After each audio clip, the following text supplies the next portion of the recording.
it's Pete here and I'm back for another featured lesson, and today I wanted to talk about putting the box around your hand. And what I mean about this is when you're bidding, what I like to think of is imagine you've got like this sliding scale at the bottom. So at the start of the hand you put a sliding scale and your point range is between 0 points and 37 points. And then let's say you don't open 2 clubs, but you open at the 1 level. So what happens now is this range starts to narrow in to like 12 points up to sort of 21 points, or whatever your partnership sort of does. So you've narrowed the scale by a lot. Or maybe you opened 1 no trump and you made it 15 to 17 and you think, this is my new range.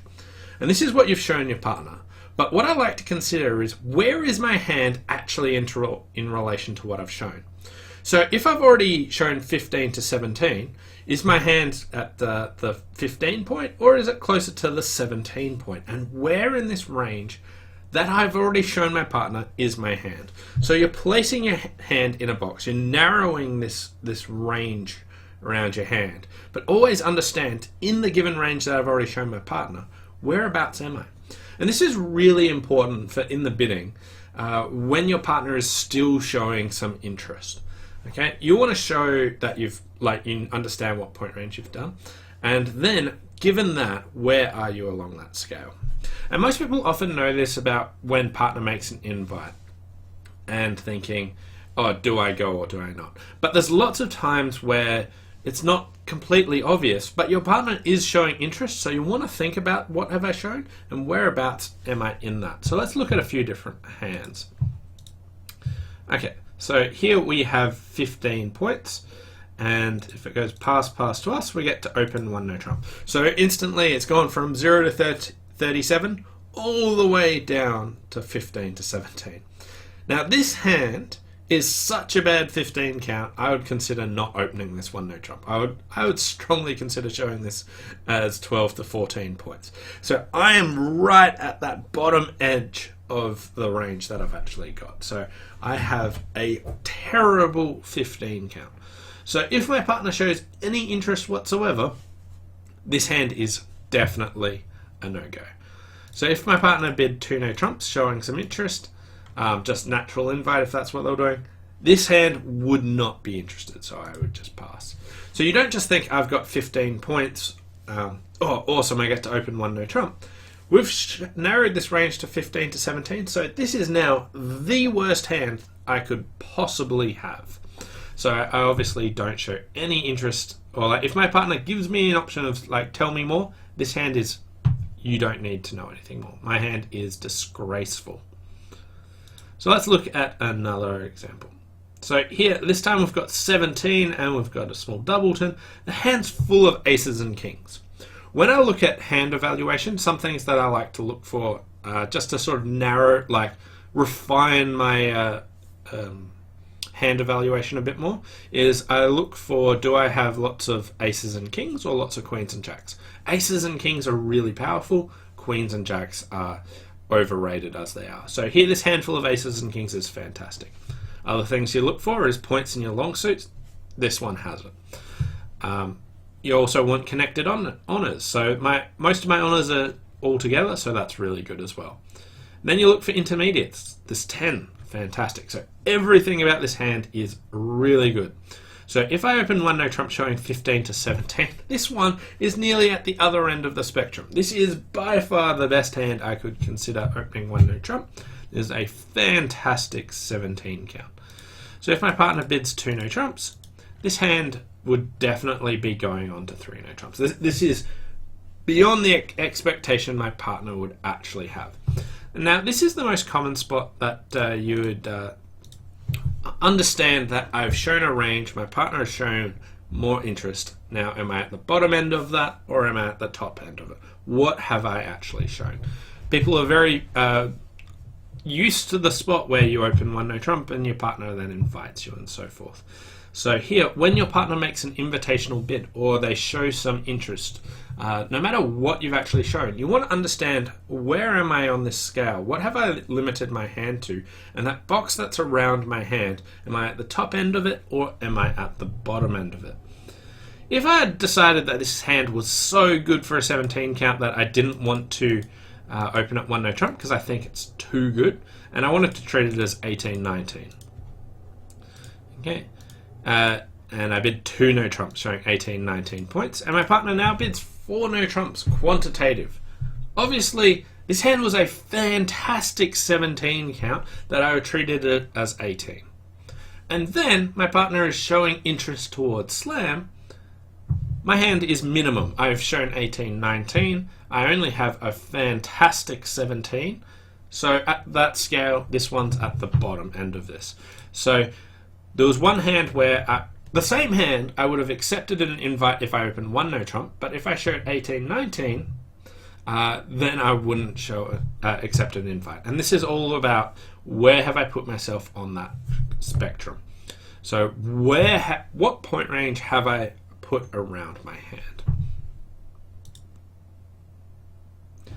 Similarly, if I went back to that first hand, which was a really bad 15 count, and I treated it as 12-14 because I think it's such a bad 15 count, then if my partner invited opposite my 12-14, I would accept, because while it's a terrible 15 and I thought it was worth 12-14, when I put that box around my hand, it is now top of the range and my partner couldn't expect a better hand.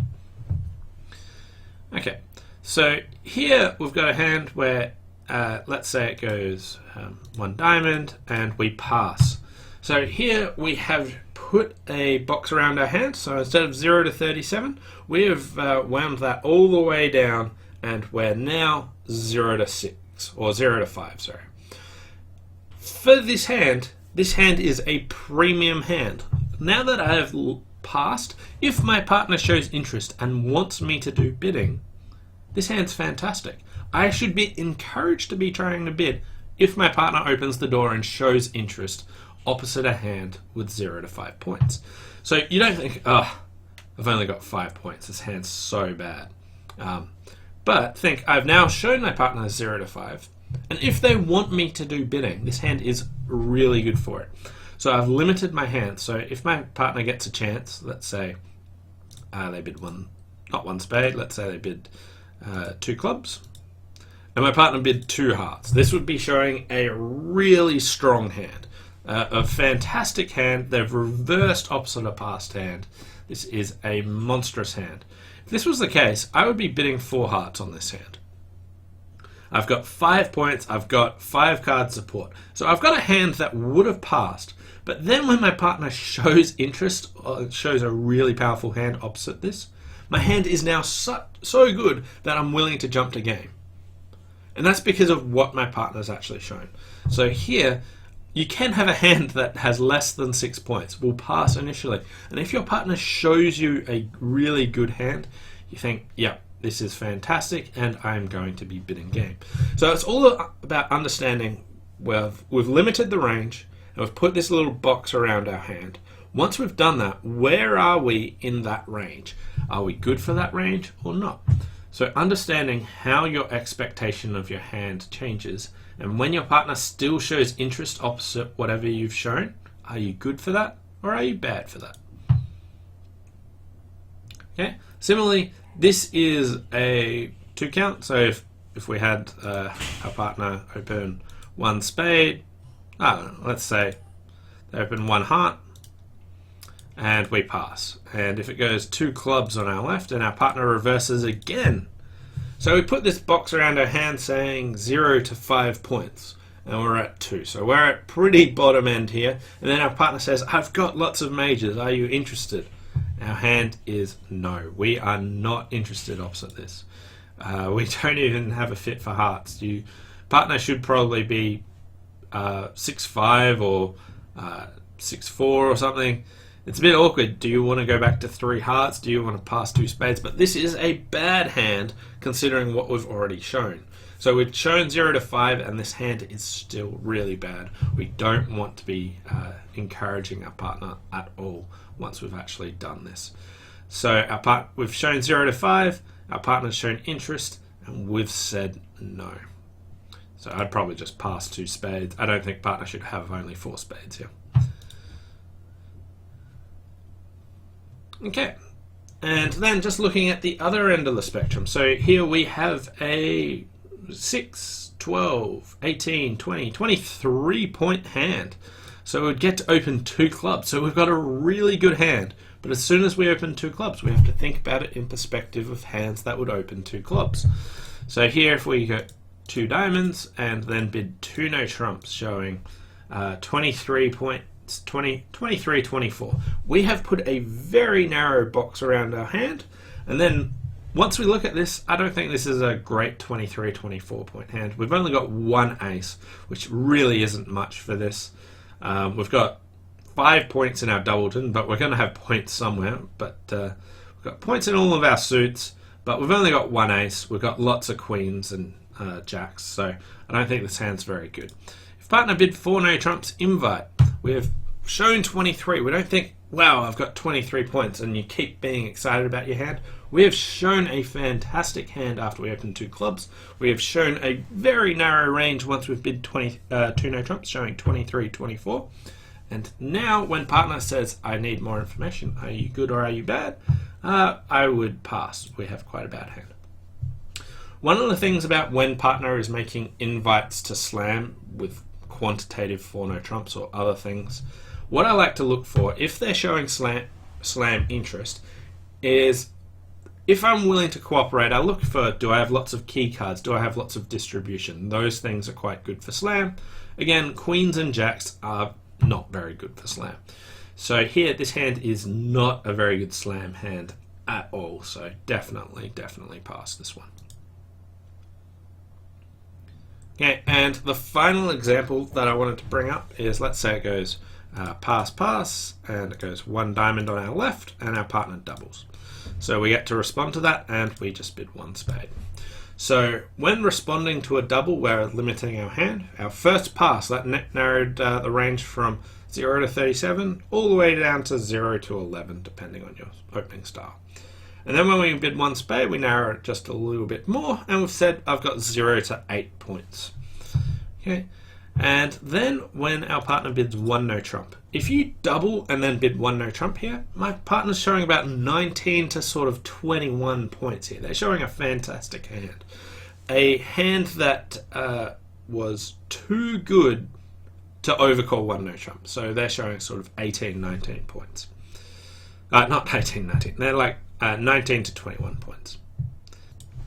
Alright, so here we don't really want to play no trumps, but we can bid 2 hearts. We want to play in either spades or hearts. If partner's got 19 points, we might want to play game. You could consider bidding something like 3 hearts here, but it's between 2 and 3 hearts. So at this stage, let's say we only bid 2 hearts.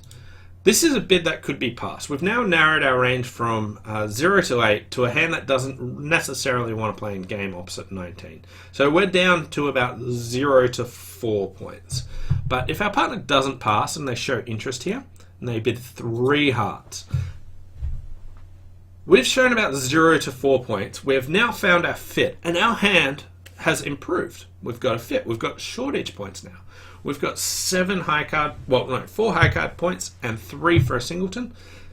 So our hand is beyond the expectation that our partner actually had. So our hand's fantastic now. We passed showing 0 to 11. We responded 1 spade showing 0 to 8. We only bid 2 hearts, about 0 to 4.